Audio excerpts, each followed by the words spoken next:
Jetons un coup d'œil aux publications qui pourraient secouer les marchés d'échange jeudi 10 août. Vous regardez le calendrier économique.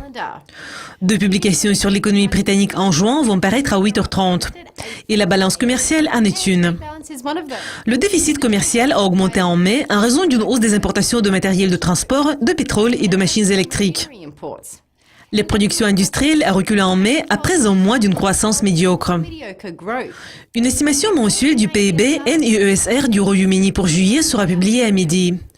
Une estimation précédente a porté sur les données du deuxième trimestre et a montré la même croissance de 0,3% que l'estimation officielle. Une mise à jour hebdomadaire bien surveillée sur les demandes d'assurance chômage aux États-Unis sera publiée à 12h30 GMT. Les demandes initiales ont chuté de 5 000 pendant le sommet se terminant le 29 juillet, tandis que les demandes continues ont progressé de 3 000 pendant le sommet se terminant le 22 juillet. L'indice des prix à la production des États-Unis pour juillet sera publié à la même heure.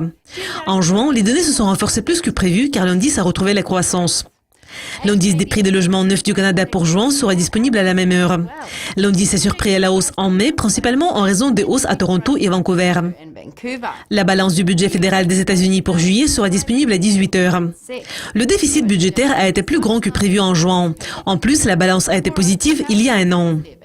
La performance de l'indice manufacturier de la Nouvelle-Zélande pour juillet va paraître avant 2h30. L'indice a reculé de 2 points en juin, mais il reste bien dans le territoire positif. L'indice des prix des produits alimentaires de la Nouvelle-Zélande pour juillet va suivre 15 minutes plus tard.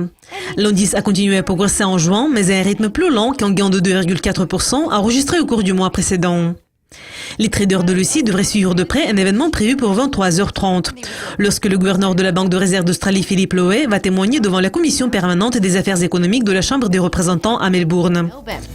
Je m'appelle Céleste Skinner. Cela conclut le calendrier économique pour jeudi. Vendredi va apporter les dernières données sur l'inflation des États-Unis. Donc restez avec nous.